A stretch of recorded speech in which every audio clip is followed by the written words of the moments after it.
Pada kesempatan kali ini, saya akan melakukan wawancara dengan kepala sekolah untuk melengkapi tugas 3.1 tentang pengambilan keputusan. Dan pada hari ini, saya ditemani oleh kepala sekolah dari SDN 1 Sikapal. Assalamualaikum Bu Susi. Waalaikumsalam, Bu Mutia. Maaf mengganggu waktunya Bu. Iya. Saya diminta untuk melengkapi tugas modul 3.1 tentang pengambilan keputusan. Iya. Dan pada kesempatan ini saya ingin menanyakan beberapa pertanyaan terkait tugas tersebut. Iya. Silakan. Terima kasih Bu. Iya. Untuk pertanyaan nomor 1, selama ini bagaimana Bu Susi atau Bu Lestari dapat mengidentifikasi kasus-kasus yang merupakan dilema etika atau rujukan moral?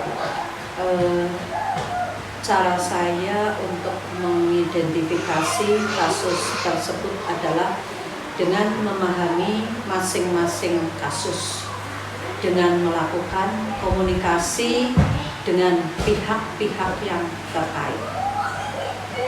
Setelah saya paham dengan permasalahan yang terjadi, saya baru bisa menyimpulkan kasus tersebut termasuk rujukan moral atau dilema etika. Syarat sebuah kasus merupakan dilema estetika jika kedua masalah yang berbenturan tersebut tidak melanggar hukum dan norma-norma yang berlaku atau menimbulkan ketidaknyamanan sosial. Dan sebaliknya, jika syarat di atas tidak terpenuhi, maka itu adalah kasus rujukan moral. Dan dilema etika maksudnya muncul ketika ada dua nilai atau prinsip yang saling bertentangan dan keduanya benar. Kemudian yang berikutnya, rujukan moral terjadi ketika seseorang harus memilih atau antara sesuatu yang benar dan yang salah, tetapi ada godaan untuk mengambil keputusan yang salah. Untuk pertanyaan yang kedua Bu, selama ini bagaimanakah Bu Susi menjalankan pengambilan keputusan di sekolah, terutama untuk kasus-kasus di mana ada dua kepentingan yang sama-sama benar atau sama-sama mengandung nilai kebajikan?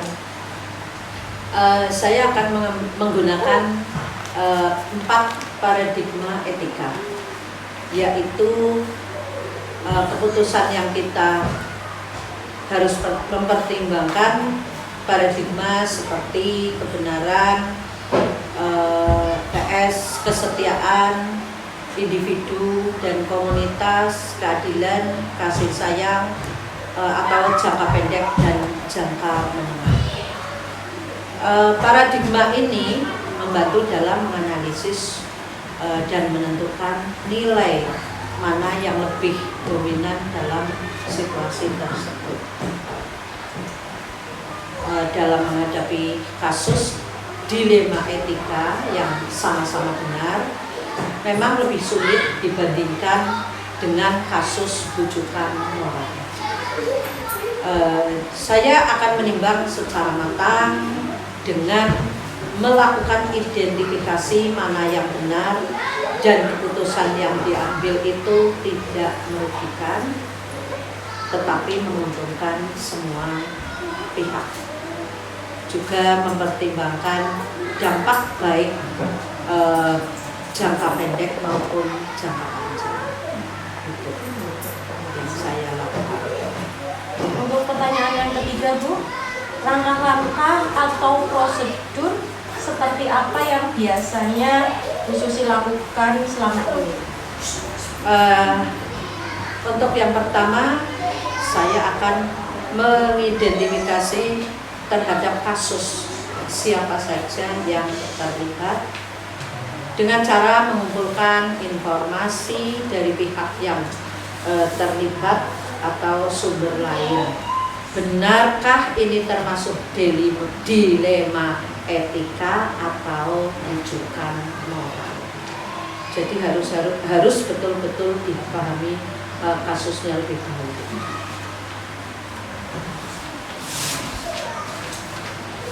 Kemudian analisis situasi, yaitu untuk mencari akar permasalahan. Berikutnya membuat pengujian dan pertimbangan, mengambil keputusan yang etis, tentunya dengan persetujuan dari semua pihak yang terlibat di dalamnya. Evaluasi dan refleksi, apakah keputusan yang saya ambil telah sesuai dengan nilai kebajikan dan apakah ada yang perlu diperbaiki di masa yang akan datang. Seperti itu bukti yang kami lakukan. Untuk pertanyaan keempat, Bu, hal-hal apa saja yang selama ini Bu Susi anggap efektif dalam pengambilan keputusan pada kasus-kasus dilema etika? Saya akan menggunakan paradigma dilema etika atau seperti kebenaran dan kesetiaan individu, komunitas, keadilan dan kasih sayang, jangka pendek dan jangka panjang. Terus diskusi terbuka dengan berbagai pihak, keputusan yang diambil sebisa mungkin mengedepankan kepentingan bersama, dan yang terakhir adalah refleksi dan evaluasi. Kemudian Bu, untuk pertanyaan yang kelima, hal-hal apa saja yang selama ini merupakan tantangan dalam pengambilan keputusan pada kasus-kasus dilema etika? Apa saja yang selama ini merupakan tantangan dalam pengambilan dalam kasus, akan saya jawab. Tantangannya adalah saya harus mengambil keputusan yang terbaik karena keduanya benar dan harus menguntungkan kedua belah pihak serta tidak ada pihak yang dirugikan. Intinya harus saya sebagai kepala sekolah benar-benar harus mempertimbangkan kedua belah pihak tersebut. Pertanyaan keenam, apakah Bu Susi memiliki sebuah tata cara atau jadwal tertentu dalam sebuah penyelesaian kasus dilema etika? Apakah Bu Susi langsung menyelesaikan di tempat ketika ada persoalan atau memiliki sebuah jadwal untuk menyelesaikannya? Bentuk atau prosedur seperti apa yang Bu Susi lakukan? Bisa dijelaskan, Bu? Untuk jawaban ini tidak ada jadwal tertentu dalam menyelesaikan sebuah kasus, yaitu disesuaikan dengan kasus yang dihadapi. Tetapi saya berusaha untuk tidak menunda untuk menyelesaikan kasus tersebut sehingga suasana akan kondusif dan dapat terjaga. Maksudnya kalau ada kasus akan saya selesaikan secepat mungkin biar nanti tidak tertunda-tunda terus. Begitu, dan dapat segera bisa dapat kondusif seperti semula. Untuk pertanyaan yang ketujuh, Bu, adakah seseorang atau faktor-faktor apa yang selama ini mempermudah atau membantu Bu Susi dalam mengambil keputusan dalam kasus-kasus dilema etika?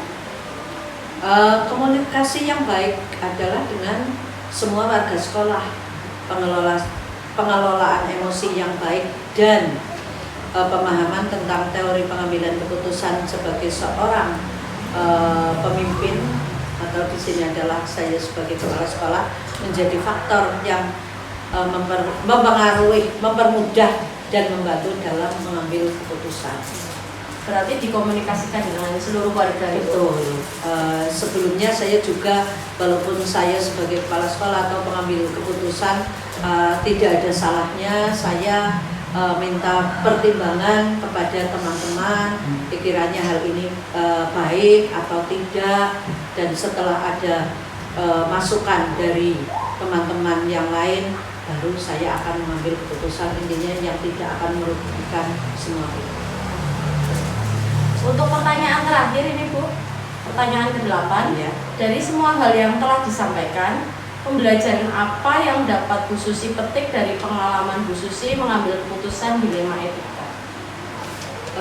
Setiap orang pasti mengalami situasi di mana harus mengambil keputusan, baik menyangkut pribadi, keluarga, instansi, masyarakat, dan lain-lain. Mengambil keputusan bukan merupakan hal yang mudah. Setiap keputusan pasti memiliki konsekuensi, resiko. Intinya seperti itu, memiliki resiko. Maka tadi saya sampaikan untuk mengambil keputusan itu bukan masalah yang mudah, tapi ini masalah yang harus benar-benar dipikirkan matang-matang dan harus memikirkan semua pihak. Yang berikutnya, sebagai pengambil keputusan harus siap terhadap resikonya, maka perlu belajar untuk memahami situasi sehingga bisa mengambil keputusan sebijaksana mungkin. Itu yang bisa saya jelaskan. Bu Mutia, jika kurang puas silahkan untuk nanti Bu Muti bisa belajar yang kira-kira lebih baik dari jawaban. Terima kasih Bu Susi atas waktunya, atas jawaban-jawabannya yang sangat menginspirasi bagi saya, dan saya bisa banyak belajar dari pengambilan keputusan yang selama ini Bu Susi telah lakukan, dan semoga apa yang sudah saya dapatkan hari ini bisa menjadi bekal saya menjadi pemimpin pembelajaran setidaknya di dalam kelas, walaupun mungkin belum skala besar seperti Bu Susi di dalam satu sekolah, tapi setidaknya di dalam kelas saya bisa mengaplikasikan pengambilan keputusan yang sudah Bu Susi ajarkan tadi. Terima kasih Bu Susi atas waktunya.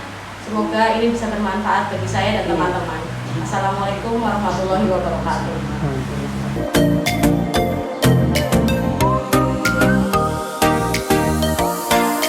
Waalaikumsalam warahmatullahi wabarakatuh. Pada kesempatan kali ini, saya sedang bersama dengan Bu Dian Maharani, Kepala Sekolah dari SDN 3 Gandatapa.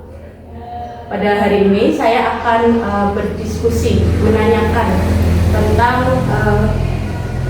dilema etika dan kewajiban moral untuk memenuhi tugas calon guru penggerak angkatan 11 di modul 3.1. Selamat siang Bu Dian. Ya, selamat siang Bu Mutia. Saya mohon izin minta waktunya sebentar untuk bertanya tentang tugas saya nanti. Monggo. Terima kasih Bu. Untuk pertanyaan pertama, selama ini bagaimana Bu Dian mengidentifikasi kasus-kasus yang merupakan dilema etika atau kewajiban moral? Selama ini sih yang saya lakukan itu untuk mengidentifikasi kasus dilema etika atau kewajiban moral itu dengan melihat nilai-nilai kebajikan dan permasalahannya Bu. Jadi kalau misalnya dilema etika itu kan yang persoalan ini benar dengan benar.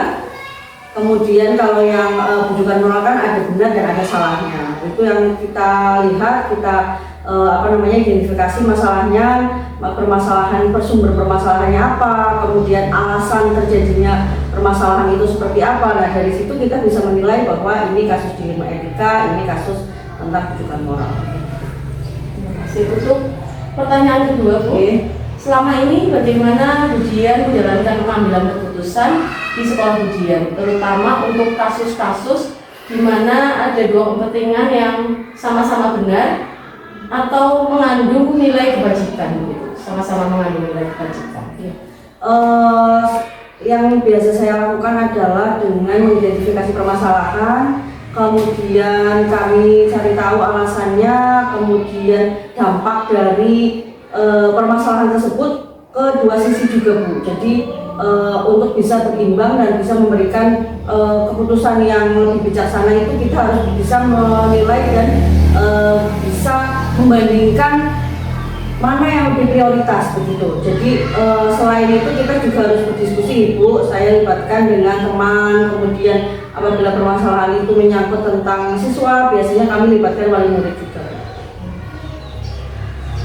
Untuk pertanyaan selanjutnya Bu, langkah-langkah atau prosedur apa yang biasa Bu Dian lakukan selama ini? Untuk langkah-langkahnya biasanya saya identifikasi dulu masalahnya, ini termasuk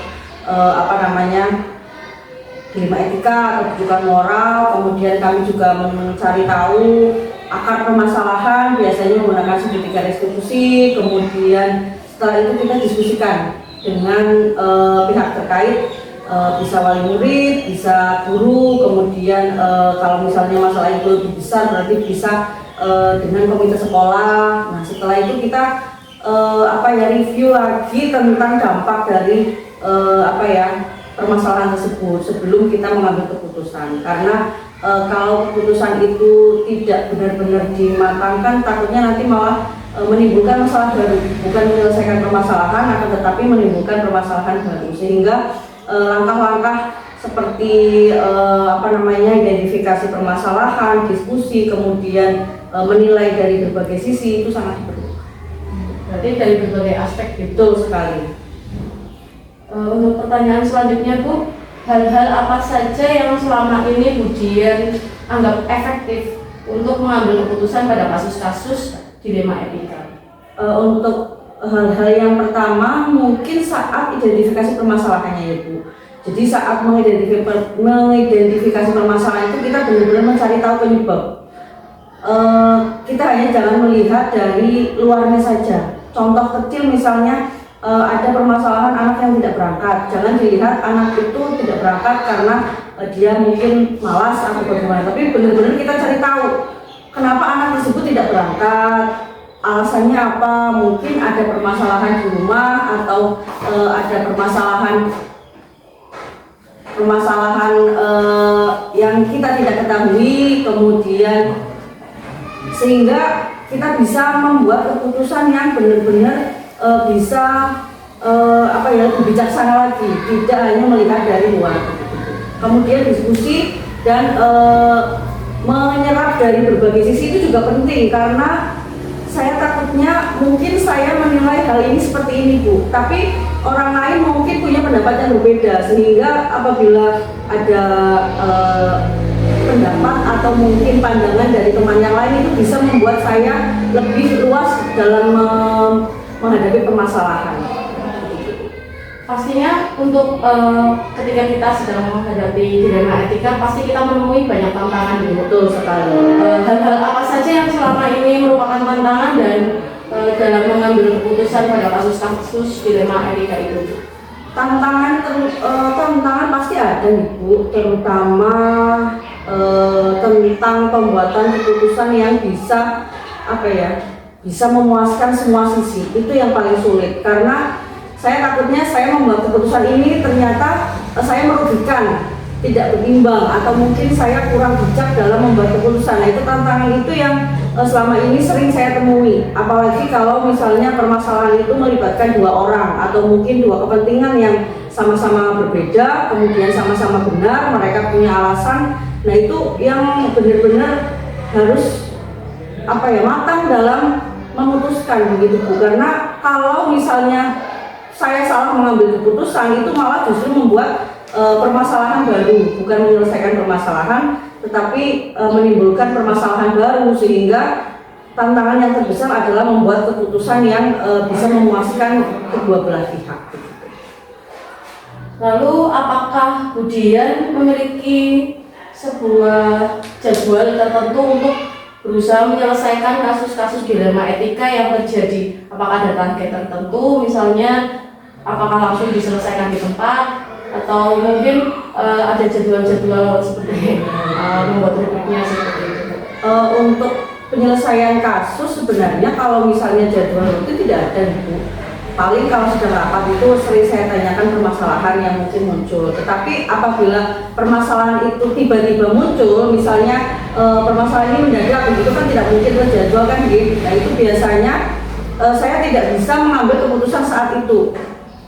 Perlu saya pikirkan kembali, perlu saya identifikasi dulu masalahnya. Yang saya takutkan adalah saya saat membuat keputusan langsung di tempat itu saya belum berpikir jernih. kemudian saya belum melihat dari berbagai sisi, belum mengetahui akan permasalahan yang sebenarnya, sehingga keputusan yang saya ambil justru malah tidak lebih baik begitu. Jadi yang saya lakukan biasanya itu melakukan langkah-langkah yang tadi Bu, yang identifikasi permasalahan, kemudian mencari tahu penyebabnya, diskusi dengan berbagai pihak, kemudian melihat dampak dan lain sebagainya, sehingga keputusan yang saya ambil itu bisa meminimalisir kesalahan begitu. Jadi saya tidak bisa memutuskan saat ada permasalahan langsung diputuskan seperti itu. Saya menghindari hal yang seperti itu Bu. Ya. Berarti disesuaikan dengan jenis persoalan yang Itu dihadapi. apabila permasalahannya memang lumayan berat itu biasanya butuh banyak pertimbangan juga kan Ibu ya.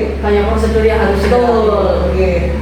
Lalu adakah faktor-faktor yang selama ini mempermudah atau membantu Budian dalam pengambilan keputusan dalam kasus-kasus di rumah kita? Faktor yang utama tentu kolaborasi dengan teman itu membantu saya untuk lebih melihat permasalahan dari berbagai sisi, sehingga saya bisa menilai sesuatu itu dari berbagai sudut pandang. Jadi sehingga keputusan yang bisa saya ambil itu tidak hanya keputusan tentang penilaian saya saja, tetapi saya juga mempertimbangkan penilaian dari orang lain atau dari rekan sejawat. Terima kasih Bu. Untuk pertanyaan terakhir ini, dari semua hal yang sudah disampaikan oleh Budian, pembelajaran apa yang bisa dipetik dari pengalaman Budian dalam mengambil keputusan dilema etika? Pengalaman yang bisa dipetik, yang pertama itu mengambil keputusan itu saya terutama khususnya tentang dilema etika itu tidak bisa menentukan sendiri. Saya tetap harus mendengar dari berbagai sumber, kemudian diskusi dengan teman juga, kemudian melihat dari berbagai sisi, itu yang pertama. Kemudian yang kedua adalah saya tidak bisa dan tidak boleh tergesa-gesa dalam mengambil keputusan Bu. Jadi ada beberapa tahapan yang harus saya lewati untuk menentukan sebuah keputusan. Kemudian yang ketiga yaitu apabila keputusan sudah terbentuk, kita nggak boleh melepasnya Bu. Jadi harus tetap ada kontrol. Kita lihat lagi nih keputusan yang sudah saya buat ini dampaknya bagaimana, sehingga kita bisa menerapkan untuk permasalahan yang mungkin sama atau mungkin memperbaiki apabila ternyata keputusan yang kita buat ini belum maksimal begitu. Terima kasih Bu. Itu adalah pertanyaan terakhir dari saya. Terima kasih Budian sudah meluangkan waktunya dan saya sudah mengganggu waktu Budian untuk beraktivitas. Semoga dengan diskusi atau saya minta jangan dari Budian ini menjadi sebuah pelajaran bagi saya dalam menghadapi kasus-kasus dilema etika yang mungkin sedang saya hadapi, walaupun saya bukan sebagai kepala sekolah. Pastinya saya juga mengalaminya sebagai guru, sebagai pemimpin pembelajaran di sekolah saya. Dan semoga inspirasi dari Budian ini bisa bermanfaat untuk banyak orang. Terima kasih Bu. Ya.